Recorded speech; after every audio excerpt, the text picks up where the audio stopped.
What's up everybody, John from Old Redding Farm here. Thanks for joining us. In today's video, I'm gonna carve the biggest chainsaw carving that I have done to date. If you don't know, we have a big show coming up for my, chainsaw carving business called Sawdust and Sapwood. So I am working my tail off to try to get as many carvings as possible. So today, I'm gonna try to take some of these big logs and turn them into carvings. But first, we also have an update on my mother-in-law's house. So let's take a second and go see what's going on over there. As you can see, they've got it all plotted out. I don't exactly know what all of these mean. I think some of So, looks like this is gonna be the corner of her house right here. Then it's gonna go down to one of those other marks, not really sure.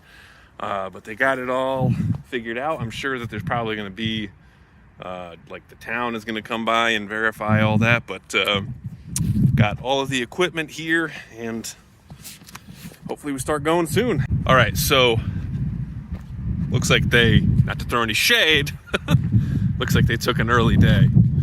But so, here's where we're at. Look at that. Whew. There's the hole. Looks pretty small. So, anyway, that's exciting. Moving the equipment all around, getting stuff done. It's nice. Progress. All right, so they were here digging all day yesterday. Yesterday? Yeah. In the rain? In the rain. I mean, they both their machines have cabs, so pretty good. Look at that. Old Redding Duck Farm Pond. Old Redding hole. Swimming pool? Plenty of rocks. Look at all these rocks. Looking good. Is it? Looking like a hole. What's that thing? That thing? Yeah. I don't know. All right, so I even brought the big dog out here. I haven't used this chainsaw in a long time. But so I have done some new mushroom carvings that actually are pretty cool. And so I'm thinking I'm either gonna start with doing a mushroom or potentially a bear. I'm not sure what I'm gonna do quite yet. I have a bunch of these really big logs. And so just for the sake of ease, I might just take the ones off the top. But so I might cut a chunk off this guy and then see if I can do a mushroom, because it's got a big split up here. So that would be a good head of a mushroom up there. So we'll have to see. I just sharpened this chain, see how it goes.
All right, so obviously little mushroom is a little too big, but so I got this guy here standing up.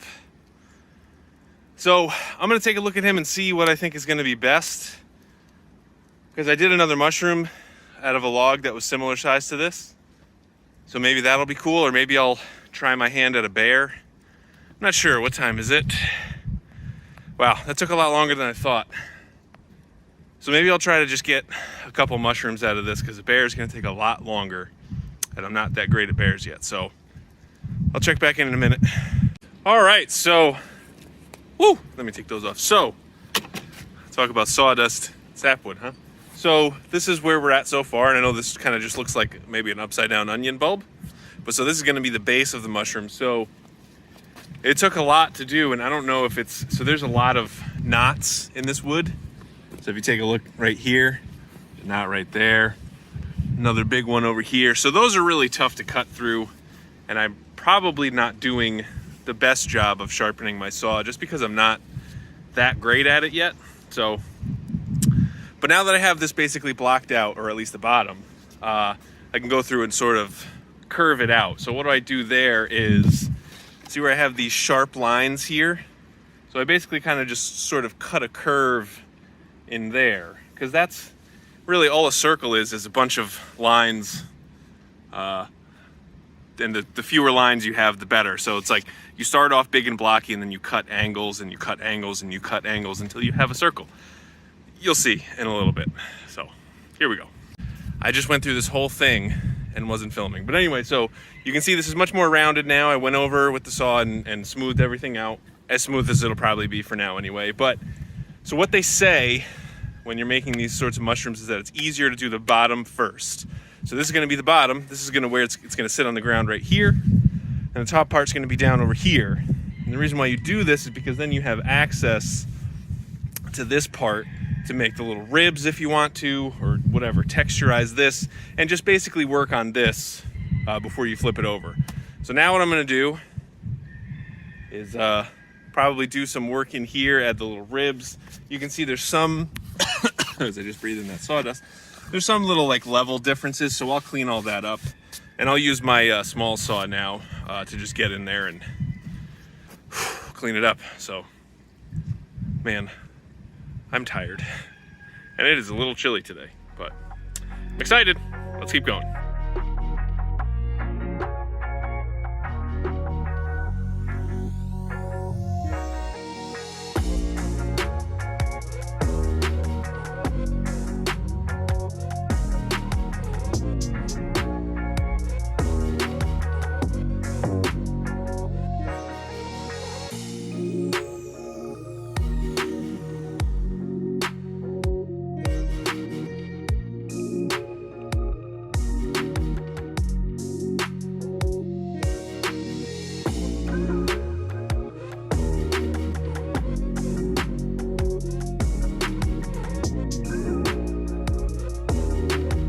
All right, so the only problem with doing these things upside down is that it's hard to tell what size difference it is. And by the way, I'm sorry if there's wind noise.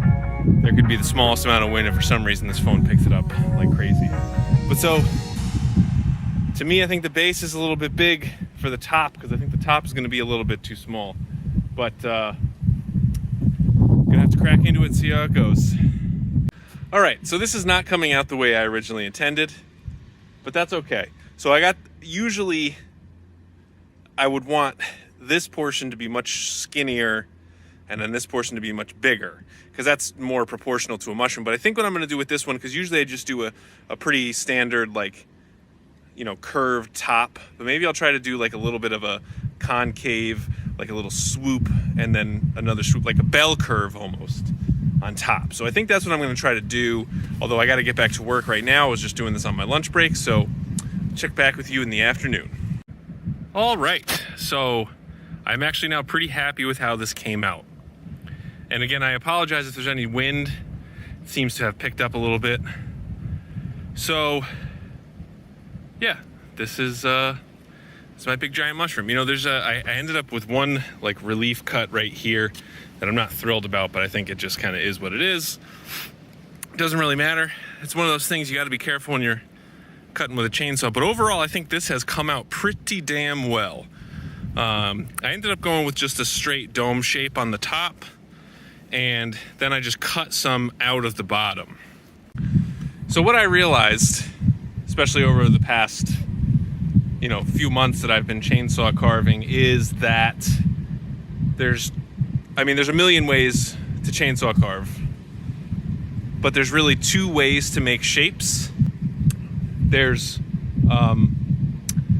removing material, and there's adding material. And so you can't really add material. What the hell was I going to talk about? I had something. Look at all that sawdust on me, man. So, if you want something to look thinner, you can either cut material off of where you want it to be thinner, or you can sort of shape it a different way. So if you wanted something to look bigger, you can take some material off the top. So like overall, the bottom stem was much bigger than I wanted it to be. So I just sort of cut in towards the center, and then obviously that makes it look like a little bit thinner. So, man, it is so windy. Pretty happy with this little mushroom though. So why don't I show you some of the things that I've been working on for this flower show coming up.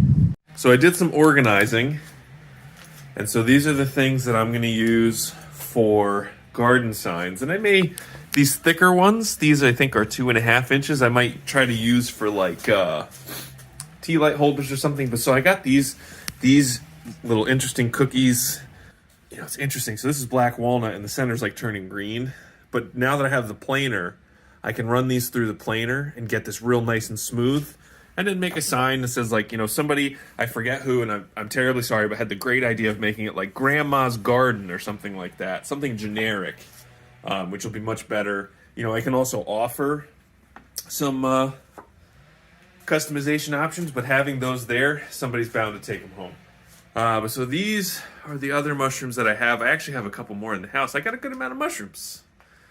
Actually pretty happy with that. And these are what I have done so far. So Catherine painted all of these trees, did a great job. I also did some finishing up on these bears. I think they actually came out pretty well. This guy's one of my favorites. But this was one of the first ones I actually did. It's just a bear bust. He came out pretty well. Catherine saw something about getting these like safety eyes, and I was having trouble with eye placement, especially like with that one. That's got marbles, but trying to drill the hole big enough for that is tough. So using these safety eyes, I think came out really well. So I have a bunch more ready to go. I just like to have this stuff in here and drying for a little bit before we stain and seal. So thank you guys very much for watching, and I'll see you in the next one.